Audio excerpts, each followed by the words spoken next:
국가의 번영과 안위를 빌고 우리나라 태초의 국가 탄생지로서 깊은 역사를 간직한 땅이 있다.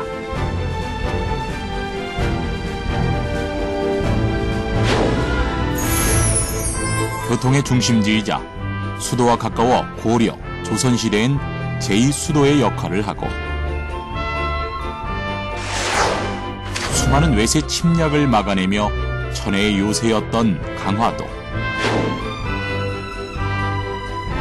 한국사의 굴곡을 함께해온 강화도에서 고유한 유적과 문화, 역사를 만나는 특별한 길을 떠나본다.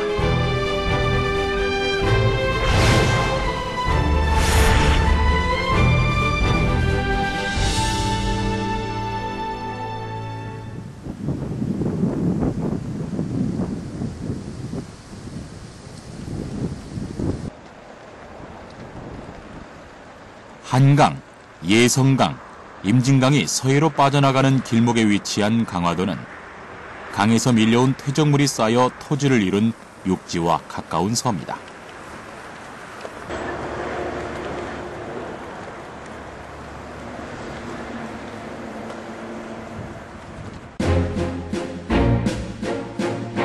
한반도 중앙에 위치한 강화도는 내륙 세력과 해양 세력이 만나는 지점이다.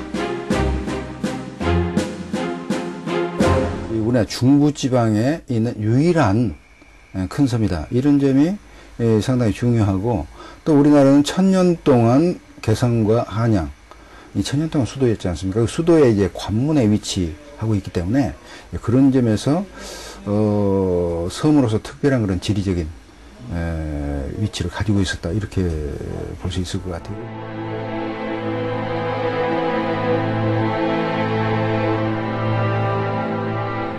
우리나라 해상 관문의 역할을 해온 강화도는 외국과의 활발한 물자 교류부터 외세 침략 전쟁이 일어난 격동의 역사를 경험한 곳이다.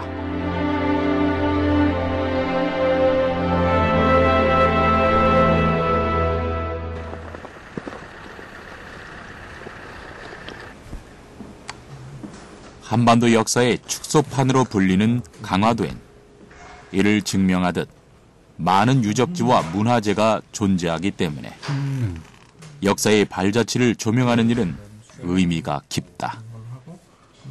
연미정, 고려궁지, 통릉, 가르다가 한번 밀고 들어가 그리고. 강화도는 선사시대부터 태총도 굉장히 많이 나오고, 선사시대, 고인돌, 유네스코 지정됐잖아요. 고인돌, 뭐 삼국시대, 고려시대, 조선시대, 뭐 근대기, 현재, 이 정말 그 한 시기도 빼놓지 않고 계속 무언가 사건이 있었고 역사적으로 굉장히 중첩이 되어 있는 곳이고 굉장히 큰 역사적 의미를 가지고 있는 곳이죠. 그래서 그런 강화도의 중요성을 좀 봤으면 좋겠어요. 강화 역사를 찾아가는 길. 그 첫 발걸음은 하전면의 고인돌로 향한다. 웅장하고 장엄한 모습의 고인돌. 유네스코 세계문화유산으로 등재된 고인돌은 강화도에 무려 150여 개나 존재한다. 청동기 시대 최고 지배자의 무덤인 고인돌은 강화도에 고대 국가가 존재했다는 증거이기도 하다. 여기 보이는 고인돌은 청동기 시대 때의 대표적인 유적입니다. 그리고 이제 우리 한국사에서의 최초의 고대 국가라고 할 수 있는 이제 고조선이죠. 고조선의 대표적인 유적 유물이 뭐냐면은 이제 고인돌, 그 다음에 세형동검, 그 다음에 미송리형 토기인데 이제 그 세 가지 지표 중에 하나가 바로 이 고인돌입니다. 강화도 고인돌 발굴 과정에서 청동기 시대의 유물인 돌칼과 민무늬 토기, 청동검도 함께 발견되었는데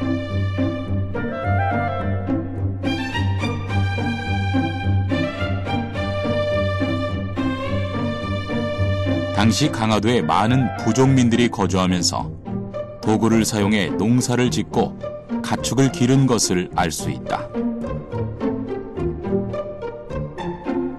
수십 톤의 고인돌로 무덤을 세울 정도로 강력한 지배자가 존재했던 강화도는 고조선을 세운 단군의 역사와 맞닿아 있다.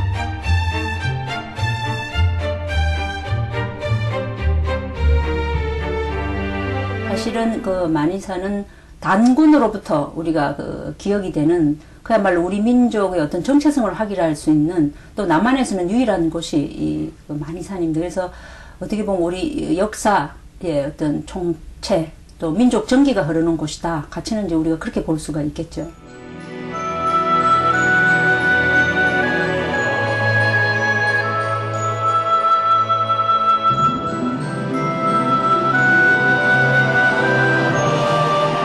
강화도의 만이사는 단군의 역사가 남아있는 산으로서 이곳에서 하늘의 제사를 지내는 제천 의식이 이루어졌다.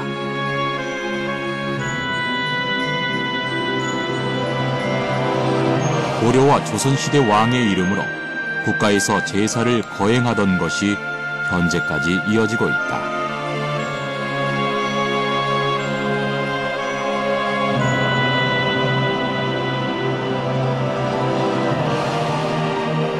하늘과 땅이 교차점으로 불리는 참성단은 단군이 나라를 다스린 공을 세우고 하늘의 제사를 지낸 곳으로 여겨진다.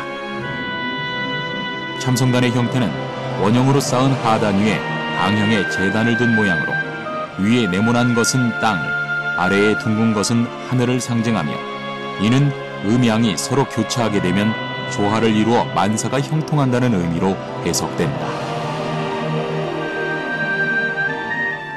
고려 이제 13세기 정도 되면 전체적인 그 뭐랄까 정세가 바뀝니다. 몽골이 그 강성해지면 원을 세우잖아요.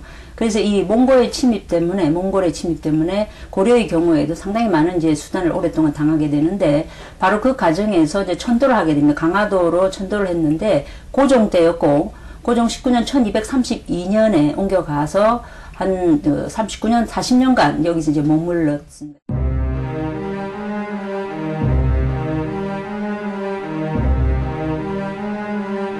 고려의 제23대 왕 고종은 제위기간에 몽골 등 북방민족의 잦은 침입으로 고민에 빠진다.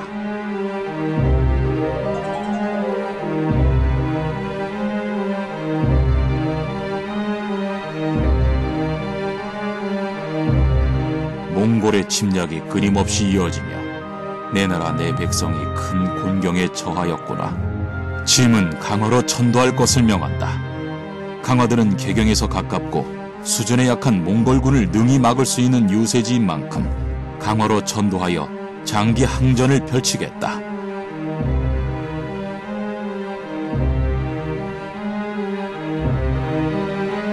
고려는 1231년부터 1258년까지 몽골과 치열한 전쟁을 벌이는데 몽골의 1차 침입과 2차 침입을 겪은 후 고려는 몽골에 적극적인 대항을 하기 위해 천도를 계획한다.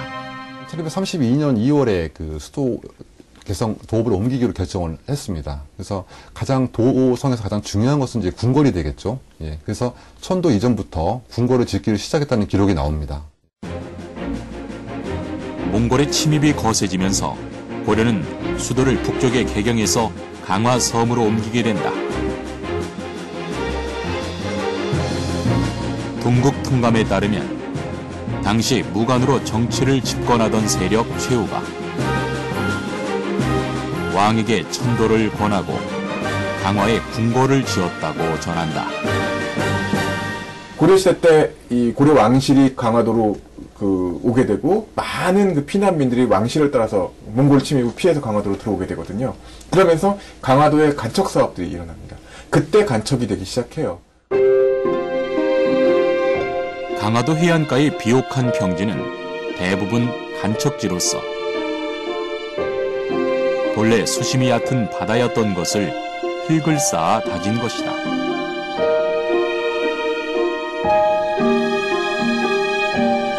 강화도의 토지를 간척하게 된 이유는 고려시대에 천도를 하면서 물자가 부족했기 때문. 강도 시대가 좀 길어지면서 조운이 불통하게 되고 그래서 경제적으로 좀 어려워지게 됐습니다. 그래서 이제 간척을 하게 됩니다. 그 간척을 하게 될 때 제일 먼저 하게 된 곳이 바로 요 승천포 있는 쪽에 좌우 둔전을 만들고 그러면서 이제 강화의 간척의 역사가 시작이 되는 거거든요. 800년 전 시작된 강화도의 간척지는 현재 섬 면적의 30%에 달할 정도. 이렇게 조성된 토지에 마을이 형성되며 고려의 수도로서 모습을 갖춰나가게 된다. 고려의 왕이 강화로 천도를 한 이유를 찾아 고려 왕실이 존재했던 궁궐터를 찾았다. 고려 궁지는 1232년 고종이 왕도를 개경에서 강화로 옮긴 후 다시 강화로 환도할 때까지 39년 동안 고려 왕궁의 역할을 수행한 곳이다. 개경의 궁궐 구조와 흡사한 형태로 궁궐이 자리 잡고 있었던 곳으로 보인다. 고려 공지는 일단 강화 천도를 하면서 가장 먼저 이제 궁궐을 지기 시작했고, 하지만 지금 현재 남아있는 게 없어서 그 정확한 위치와 범위를 좀 추정하기가 좀 어려운 상황이 있습니다. 하지만 그 고려사 등의 기록에 보면은 각종 정각과 뭐 편전의 이제 이름들을 이제 보면은 규모는 작긴 하겠지만 개경의 많았던 그 궁궐과 궁궐을 이제 구조와 형태를 그대로 들여와서 지었던 것으로 추정이 되고 있습니다. 강화는 고려의 수도인 개경을 그대로 본뜬 또 하나의 개경이었던 셈이다. 계획적으로 궁궐을 조성하고 군대를 움직였으며 정치가 이뤄졌다. 이후 조선시대는 고려 궁지였던 이곳에 유수부라는 관청을 두고 각종 성사는 물론 도성 개보수, 방어체제 구축 등을 통해 강화도 지역을 관리했다.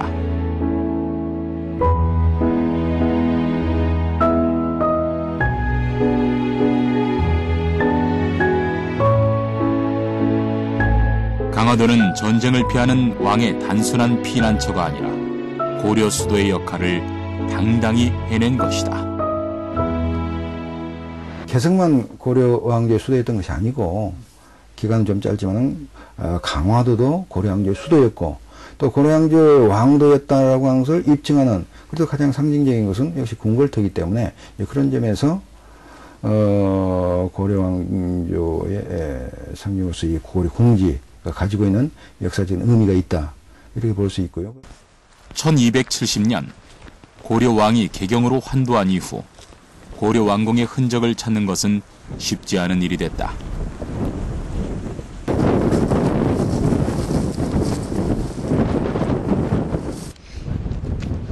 고려 궁지에서 멀지 않은 곳에 임시 궁궐이 있었던 가궐터가 있다. 여러 차례의 발굴 조사를 통해 건물 흔적만 확인된 상태. 강도 시대 때, 이제 고종 때 가궐을 세웠던 곳입니다. 이 가궐은 임시 궁궐이라는 뜻입니다.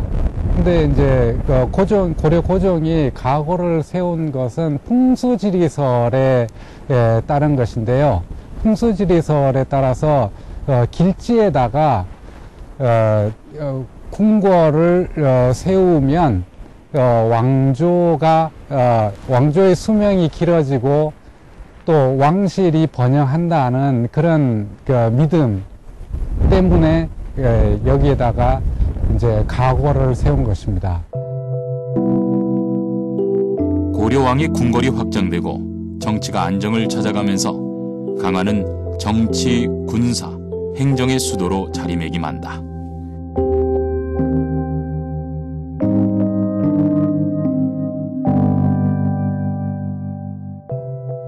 각종 시설들, 궁궐, 관청, 그다음에 창고, 그다음에 시장까지, 그다음에 사찰, 이런 것들이 거의 다 이제 오게 됩니다. 불교 국가였던 고려에서는 궁궐, 관청과 함께 도성의 주요 구성 요소로 사찰이 형성되는데 두꺼운 화강암의 판석에 조각된 석조열의 입상은 당시 불교의 위상을 느끼게 한다.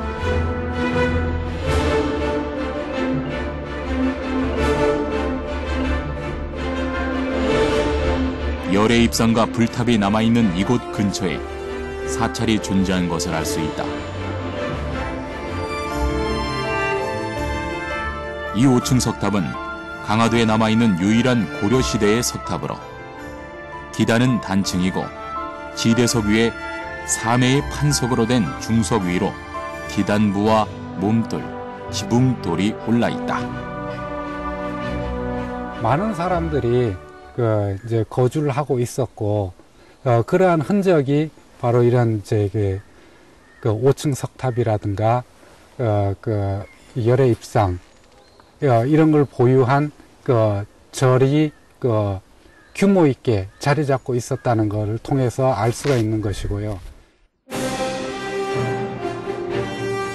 현재 사적으로 지정된 면적만 10,000제곱미터가 넘는 대규모 사찰이었던 선원사는 강화도의 주요 시설이었다. 당시 8만 대장경을 보관하는 중요한 역할을 담당한 것으로 전해진다.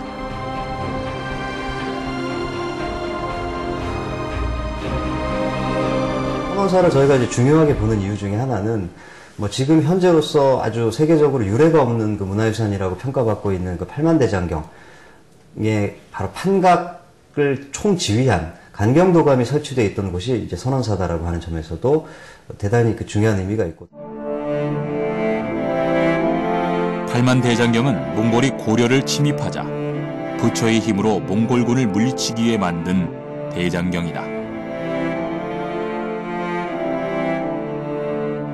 지금은 저희가 이제 8만 대장경 그럼 해인사의 장경각을 먼저 떠올리는데, 해인사 장경각은 사실은 조선 세조 때 그 해인사로 옮겨가서 만든 거고, 그 이전까지는 고려시대 내내 이 선원사에서 8만 대장경을 보관하고 있었고, 또 이제 조선 초에 그 지천사라고 하는 그 서울에 있는 절로 옮겼다가 세조 때 다시 이제 해인사로 옮기는 거거든요. 그러니까 조선왕조가 성립될 때까지 이 8만 대장경은 바로 강화의 선원사에 있었다라는 겁니다. 외적이 침략하기 어려운 섬이라는 지역적 특징과 왕이 있는 수도였기 때문에 귀중한 문화유산인 8만 대장경이 강화도 선원사에 보관되었던 것이다.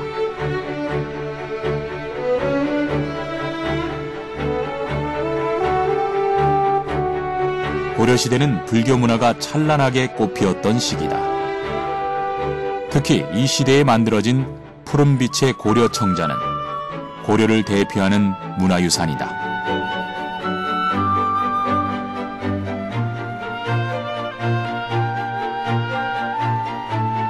고려의 질 좋은 그릇과 청자는 중국과 서역에서 인기가 높았는데 강화도에서도 품질 좋은 특산품이 생산을 해 고유의 문화를 형성하게 된다.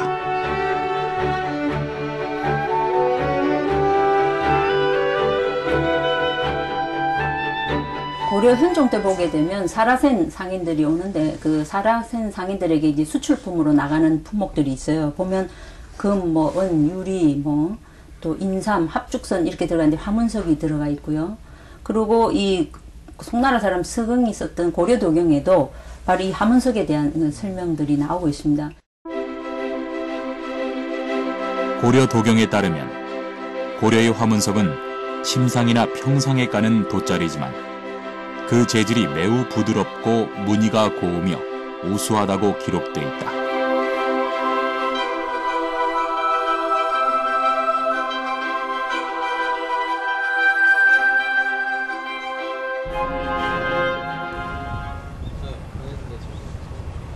우수한 재질의 화문석, 그 역사는 강화도에서 시작된다. 왕골로 기품 있게 짜 만든 돗자리인 화문석은 우수한 품질 덕에 고려시대 송나라와 원나라에 수출되는 인기 품목이었고 조선시대에는 청나라와 일본에 보내는 선사품으로 명성이 자자했다.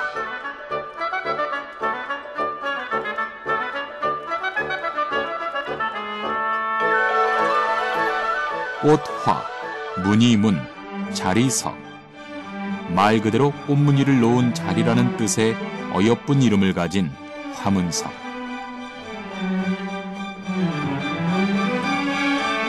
강화에서는 왕실과 관료를 위해 최상품 왕골로 화문석을 제작했다.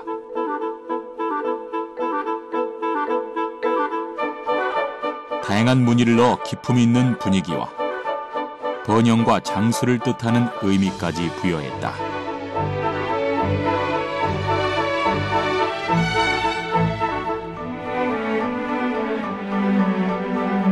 강화가 화문석이 유명하게 된 거는 이 왕골 자체 재료가 좋아요.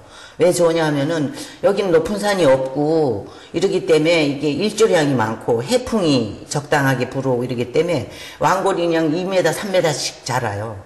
그러다 보고 이제 튼실하고 좋고 하다 보니까는 이 화문석을 하기에는 아주 좋았죠. 왕골은 옛부터 한국에서 공예 작물로 재배하던 식물로 다양한 생활용품을 만드는 소재로 사용했다.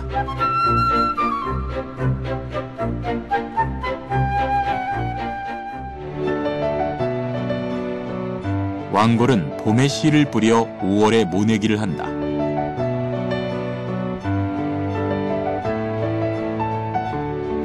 여름철 성인 남자 키만큼 길이가 자라면 왕골을 수확해 건조시키고 잘 말린 왕골은 각양각색의 물을 들인 후 틀에 올려 제작한다. 강화 화문석은 여름에는 통풍 효과가 좋고 겨울에는 냉기를 흡수하는 특징이 있다.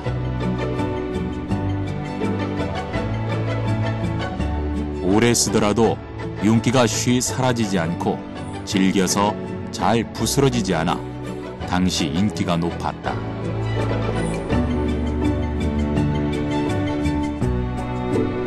여기 강화군 양홀이라는 데가 있는데 이 고장이거든요. 거기에서 이제 계시는 분이 이 화문석을 만들어 가지고 임금께 진상을 했어요. 그랬더니 그 써보니까 너무 좋잖아요. 그래서 이제 신하들에게도 내리고 또 다른데 곡물로 바칠 때도 이걸 이제 화문석을 굳이 이제 꼭 한 장씩 같이 바치고 했을 때 너무 좋으니까 사람들이 이제 이게 많이 애용하게 됐죠. 그때부터.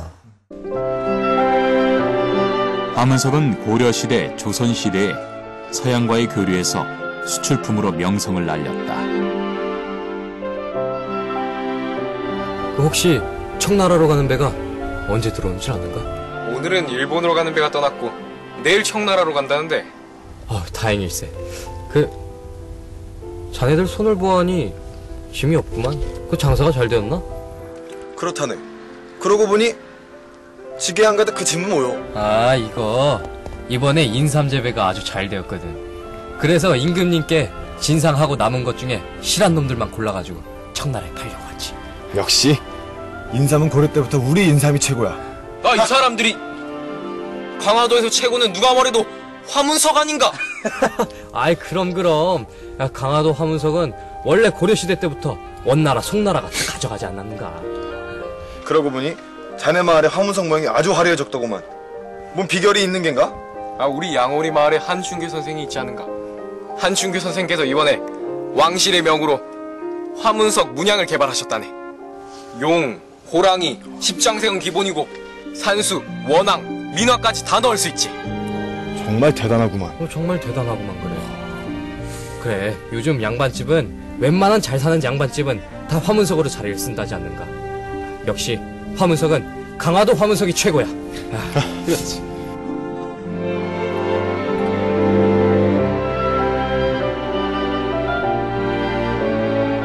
이후 화문석은 백성의 생활용품으로 자리 잡게 된다. 화문석은 수백 년 동안 마을 주민을 통해 전승되어 왔다. 강화의 화문석은 잘 건조된 강화의 왕고를 써 특유의 무늬를 넣는 방법으로 직조된다.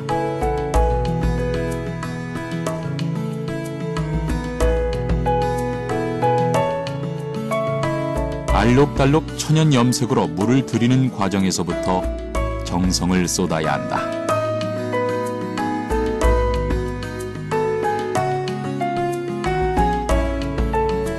뭐 그냥 농촌에서 그냥 옛날부터 배우던 여기가 옛날부터 자리매던 고장이에요.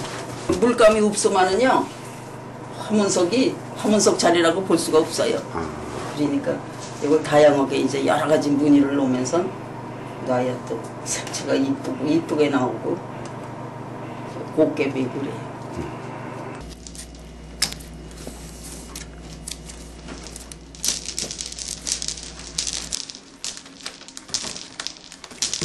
전통 방식 그대로 화문석을 짜는 강화 주민들은 어머니, 할머니가 해오는 방법을 어깨너머로 배운 솜씨다.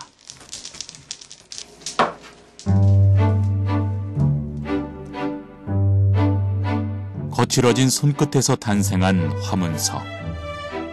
그 위에는 금방이라도 날개를 펴고 날아갈 것 같은 봉황이 수놓아진다.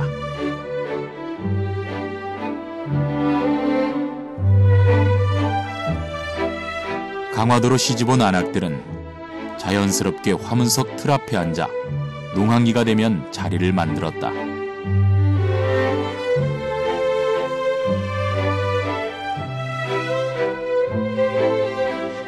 저는 시집 오고서부터 내기 시작을 했어요.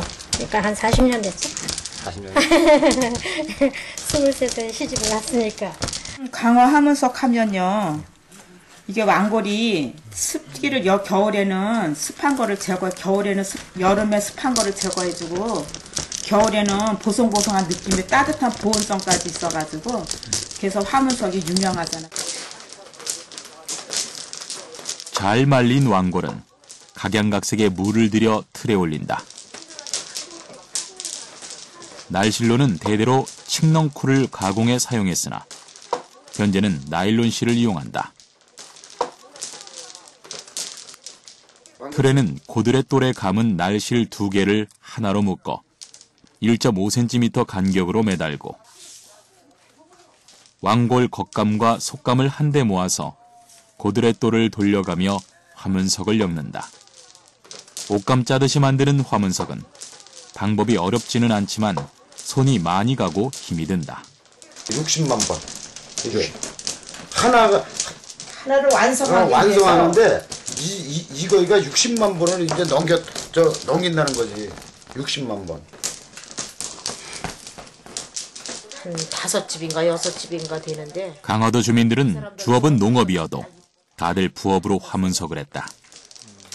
또 어디서 돈 나올 길은 없고 생활을 우리가 화문석을 팔러 갈 때는 새벽장을 갔어요. 새벽 4시만 되면 화문석 메고 가야 돼. 그래야만이 팔아. 그렇지 않으면 늦게 가면 이 화문석을 팔지도 못해요. 다 이미 그 강화 화문석 장이 끝났기 때문에. 30년 전만 하더라도 강화 5일장은 화문석을 사고 팔려는 사람들로 인산인해를 이루었다.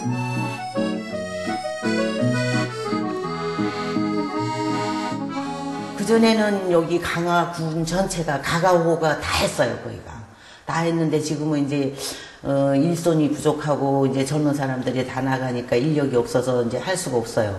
그러니까 이제 대충 이제 그냥 어떤 뭐 사명감을 가지고 한다는 공예인이라든가 또 이제 옛날부터 하던 할머니들이 심심풀이로 조금씩 해요. 그러니까 물량이 많이 나오질 않고 또 나와도 옛날같이 활성화가 안 되는 게 이제 수입품이 많이 몰려오기 때문에 그게 이제 좀 팔로도 좀 어렵고 그렇게 됐어요, 지금은.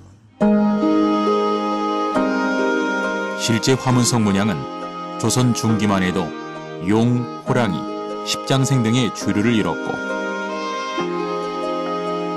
일반 가정에서는 무늬를 넣지 않은 백색 자리를 주로 사용했다.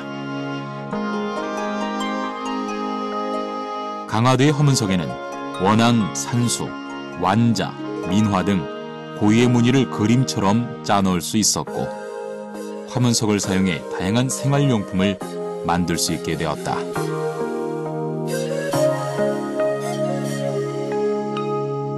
단권이 고조선을 건국한 이래로 고려, 조선시대를 지나 현재에 이르기까지 강화도는 외세 침략을 막기 위해 끊임없이 방어체제를 갖추었다. 백성들은 오랫동안 섬을 보호하는 성곽을 쌓았고 그로 인해 성터 다지는 소리라는 민요가 전해져 온다.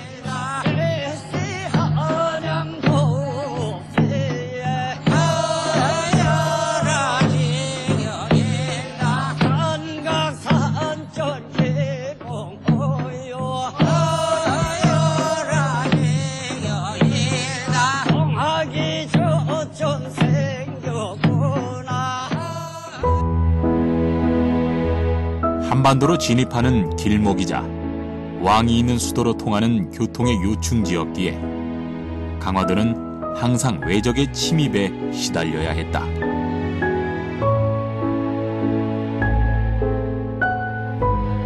고려 때는 이제 흔히 말하는 내성, 중성, 외성 이렇게 해서 해안에서 외적이 그러니까 몽골군이 상륙하는 걸 막기 위한 그런 이제 시설로서 외성이 있고 또 하나는 이제 그 외성에서부터 이제 궁궐로 들어오는 중간에 또 한 번 이제 그 적을 막기 위한 그 중성을 쌓았고 중간에 외성과 내성 사이에 그다음에 이제 안쪽에 다시 말하면 이제 궁궐을 직접적으로 이제 보호하고 지키기 위한 그 성격으로 성을 쌓아서 이렇게 여러 겹의 성을 쌓음으로써 그만큼 이제 왕이 머무는 그 국가의 중요한 그 가장 기본이 되는 곳이니까 그 공간을 지키기 위한 체계를 마련했다고 볼 수 있고요. 바다에서 강화도로 침략하는 것을 막기 위해 해안가에 성곽을 쌓아 보호했다. 왕이 있는 수도를 지키기 위한 방어 체계였던 것이다. 강화 수도는 외성, 중성, 내성의 삼중 성곽과 물살이 센 바다가 보호했다. 강화도에는 성곽의 흔적이 곳곳에 남아있고 흙을 다져 만든 외성부터 벽돌을 쌓아 만든 다양한 형태의 성곽을 만나볼 수 있다.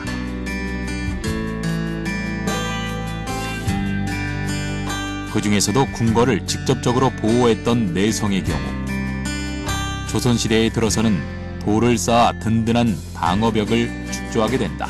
여기는 이제 강화산성의 북장대라고 하는 곳인데요. 강화산성은 한 지금 둘레가 한 7.2km 정도 됩니다.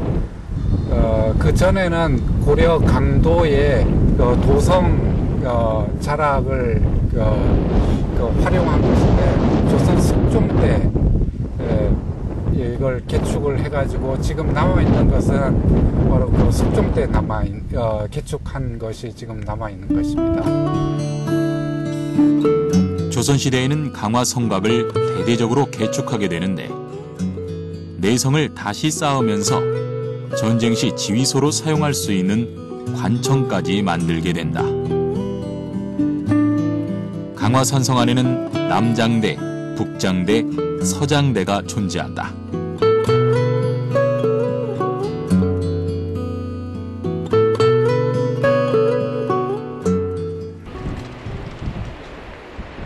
강화도의 바다 중에서 주의 깊게 살펴야 하는 지역은 바로 섬과 건너편 육지 사이의 손돌목이다.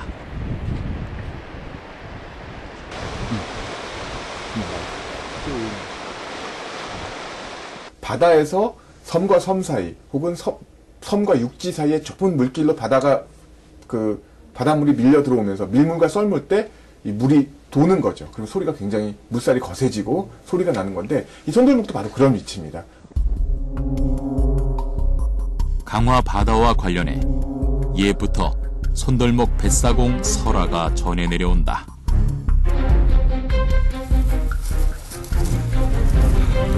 전하, 몽골군이 쫓아오고 있습니다.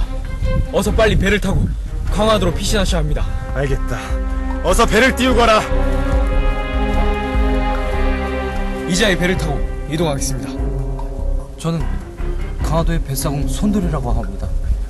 이곳은 육지와 섬이 만나는 바다이기 때문에 물살이 험하고 소용돌이가 잦은 위험한 지역입니다. 그러나 그 바가지를 띄어 바가지가 가는 길을 따라가면 길이 안전할 것입니다. 전하, 이 말을 믿을 수가 없습니다. 아무래도 이 자는 몽골군의 적자인 것 같습니다. 전하를 위험에 빠뜨리는 수작 같습니다. 뭐라? 전장이라는 혼란한 틈을 타 왕의 목숨을 노리는 관계한 자이다. 이 자를 당장 참수하라. 예. 전하! 저를 의심할 수 있사오나 부디 가시는 길에는 꼭 바가지를 띄어서 가시기 바랍니다. 그 길이 안전하옵니다. 전하! 나중에 이제 후회를 해서 손돌이 말한 대로 바가지를 띄워서 그 바가지를 따라서 이제 무사히 왔다라는 건데, 결국 말하면 손돌이 임금을 제대로 모시려고 했던 거고, 그 급류라고 하는 거는 이제 외부 사람들이 봤을 때 그런 거지, 실제로 사공이 봤을 때는 이제 글로 가야 무사히 이제 도달할 수 있었던 길인 거죠. 그래서 이제 그 손돌의 억울한 그 죽음, 뭐 이걸 갖다가 그 얘기를 하면서 손돌이 죽었던 그때 그 무렵이 되면 늘 그 바람이 그렇게 센 바람이 분다 이런 얘기가 있는데, 그 손돌이 건넜다라고 하는 그 길목이 바로 광성보 앞에 있는 그 물길을 이야기합니다. 그래서 광성보 안에 손돌목 돈대라고 하는 손돌의 이름이 붙은 그런 이제 돈대가 있습니다. 고려시대 대몽항쟁의 본거지였고 조선의 수도 한양으로 들어서는 길목인 강화도. 이런 지리적 요건 때문에 외세의 침략에 방어해야 하는 첨단에 섰던 것이 강화도였다. 섬을 빼앗기지 않기 위해, 수도를 잃지 않기 위해 강화도 해안가에는 대포를 설치하고 사방을 관망할 수 있는 군사시설이 마련된다. 강화도 해안은 총 48개 돈대가 총 50, 조선 후기까지 치면 53개 돈대가 설치가 됐다고 말씀을 드렸는데, 이 돈대들이 각자 스스로 활동을 하는 것이 아니라 그 위에 상급 부대로 이 진과 보라는 곳에 통제를 받아요. 이 진과 보가 총 12개가 강화도 해안가에 있었고요. 역시 이 진과 보의 그 역할과 임무도 해안으로 상륙하는 외적을 원천 봉쇄하는 것이 이제 임무라고 할 수가 있겠죠. 강화 해협을 방어하는 중요한 역할을 하는 군사시설로 12진보가 설치된다. 월곶진, 재물진, 용진진, 덕진진, 초지진의 7개의 보가 마련되어 강화도는 동서남북 어느 쪽에서 적이 침략해도 방어할 수 있는 요새로 거듭나게 된다.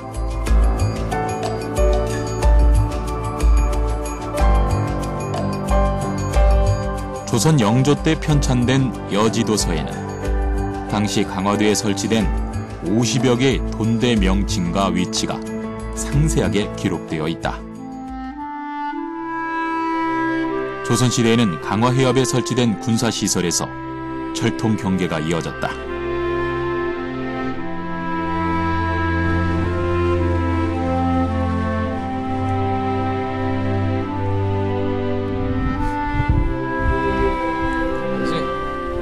어떤 적이 와도 끄떡 없겠네. 이곳이 강화에서 가장 강력한 포대 아니겠나. 아이고, 난 지난번 병인양요 때 정말 죽다 살아났으니. 그거 정말 치열한 포격전이었어. 양헌수 부대가 정족산성으로 들어가 프랑스군을 격퇴시킨 게 천만다행이었지. 12진보를 설치한 후 침략해온 프랑스군을 물리치고 병인양요에서 승리한다. 병인양요나 신미양요, 운요 사건 등 19세기 말에 서구열강의 침략에 강화도가 노출이 돼 있었죠. 그래서 계속 강화도가 항쟁을 하게 되고, 강화도는 예로부터 역사가 시작된 이래로 지금까지 계속 긴장의 연속이었던 장소가 아닌가, 그런 생각을 해봅니다.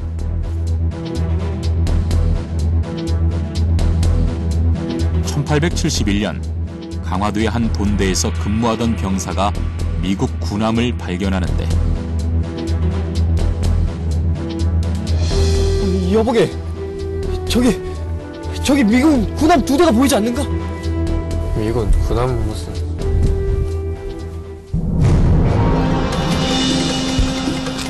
미군이다! 미군이다! 모두 포격을 하시오! 1871년 강화도에서 미국과의 전쟁이 발생한다.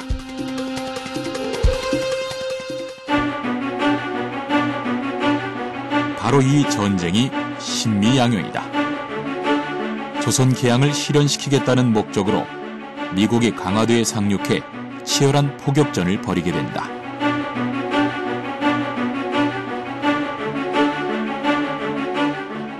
신미양요 때 1871년 6월 10일이죠. 6월 10일 날 그 인천 앞바다에 정박하고 있던 미군 함대에서 이 강화도로 상륙선들을 보내요. 상륙선들을 보내는데 이때 첫 상륙지가 바로 초지진입니다. 초지진에서 6월 10일 저녁 때 크게 전투를 하고 나서 그 다음날 새벽에 수륙 양공으로 들어가는 거죠. 육지로 부대가 덕진진을 거쳐서 광성보로 진입을 하고요. 여마를 거슬러 올라가는 또 해군이 또 미 해군이 또 따라 올라가서 광성보에서 크게 전투가 있게 되는데 그 첫 상륙지가 바로 초지진이 됩니다. 성곽의 둘레가 500m도 되지 않는 작은 규모의 방어 시설이지만 이 초지진은 중요한 군사 요충지였다. 아직도 그때의 치열했던 전투를 생생히 전달하듯 성벽 언저리와 벽 옆의 노송에도 포탄 흔적이 남아있다. 광성보는 신미양요 때 그 격전 지점, 제일 그 큰 싸움이 있었던 곳이고요. 미군과 우리 사이에.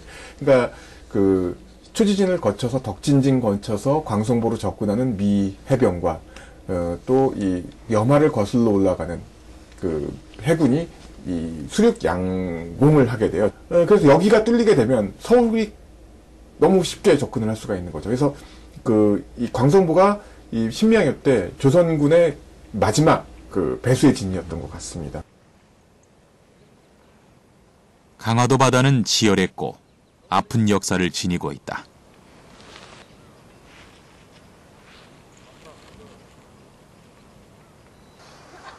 신미양요 결사항전의 무대였던 광성보. 강화도로 침략해 초지진과 덕진진에서 승리하고 거침없이 진격하던 미군은 광성보에서 조선군과 격전을 벌인다. 이곳에서 어지연 장군과 병사들이 사투를 다해 전쟁을 벌이며 쓰러져 갔다. 전력의 열세로 패한 후 점령당해 군사시설물이 모두 파괴되었지만 이후 끈질긴 공격으로 되찾고 만다. 광성보 전투가 우리가 비록 지기는 했지만 미군이 더 이상 올라오질 못하고 광성보 전투를 끝으로 이제 철수를 하게 돼요. 그러니까 미군이 철수하게 되는 결정적인 역할을 했던 그런 전투이기도 하고 정말 나라를 지키고자 했던 그 용맹함을 그 세계적으로 보여줬던 그런 전투였다고 보여집니다. 강화 해변가를 따라 세워진 강화 성곽을 따라 걷다 보면 100년 전 서양 세력의 침략의 발자국이 남아 우리에게 강화의 역사를 전해준다.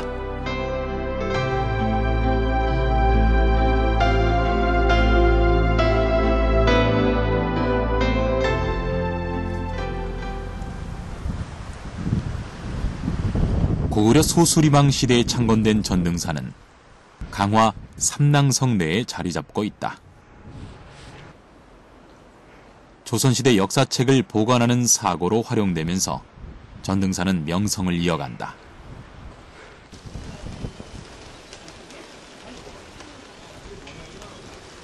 전등사는 이제 보통 임진왜란 때 이후에 소실이 되어서 인조하고 광해군 때, 광해군하고 인조 때 그게 이제 개창이 돼서 현재 이제 이르게 되었습니다. 이 전등사가 또 조선 후기에 이제 좀 주목을 받게 된 것은 이 전등사 경내에 조선 왕조의 족보와 그리고 왕실을 조선 왕조 실록을 보관했던 서고를 이제 만들면서 절의 좀 가치가 높아졌던 부분들이 있습니다. 조선시대에 4군데의 사고가 존재했지만 모두 불타 사라지고 전주 사고에 있던 실록을 강화도로 옮겨오게 된다. 전등사에서 명부전 맞은편 왼쪽 언덕을 오르면 조선왕실의 실록을 보관했던 정족산 사고터가 자리 잡고 있다.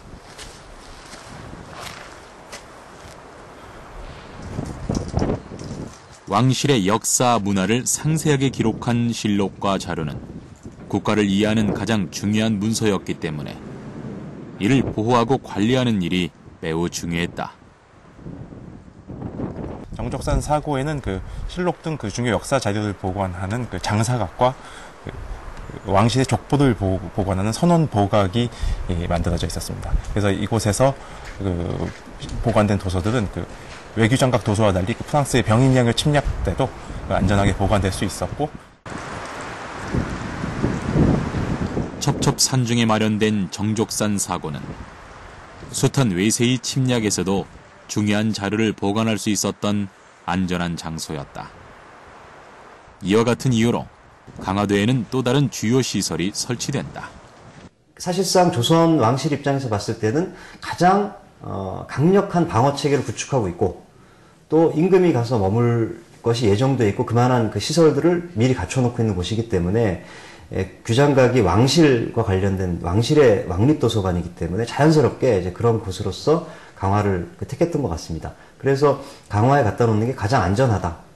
강화 서울에 한양에 하나가 있고 강화에 있다 보면 안전하게 그 자료들을 다 보관할 수 있다는 생각을 했던 것 같습니다.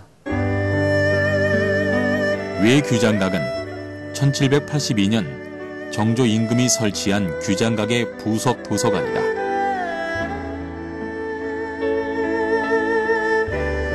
왕실과 국가의 주요 행사 내용을 정리한 의궤를 비롯한 중요한 서적을 천여 권 보관했던 것으로 알려졌다.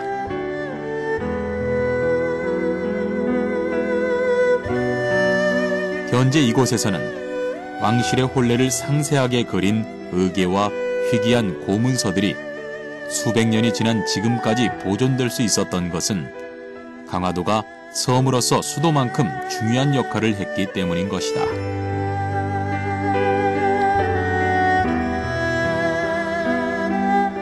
왜 외교장각을 두었냐, 국가에서. 이게 더 중요한 의미를 갖는다고 생각해요. 이제 결국 뭐냐면 그만큼 강화도가 안전하다라고 느끼고 있었던 것이고, 그러니까 국가와 왕실의 피난처 혹은 국가 왕실의 중요한 그 유사시에 외침이 있거나 내부 반란이 있을 때 수도를 임시로 옮겨서 안전하게 수도 국정을 수행할 수 있는 그런 장소로서의 기능을 강화도가 할 수 있다. 그런 안전성을 가지고 있다라고 국가에서 인식을 하고 있었다는 겁니다. 왕과 왕실이 안전하게 보호될 수 있었던 것, 외세의 침략을 막아낼 수 있을 정도로 강한 방어 시설을 갖춘 곳,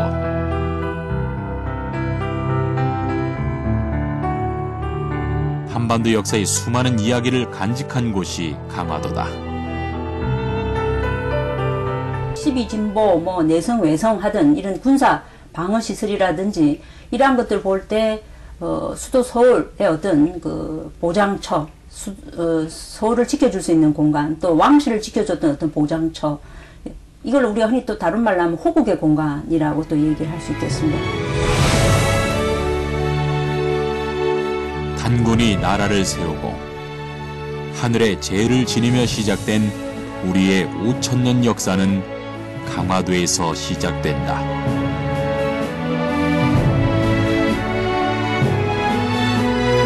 고려시대 대몽골 항쟁부터 조선시대 서구 열강의 침략 전쟁으로부터 왕실과 백성을 지켜온 아픈 역사도 강화도에서 고스란히 느낄 수 있다. 많은 유적을 직접 만날 수 있는 강화도는 지붕 없는 역사 박물관인 것이다.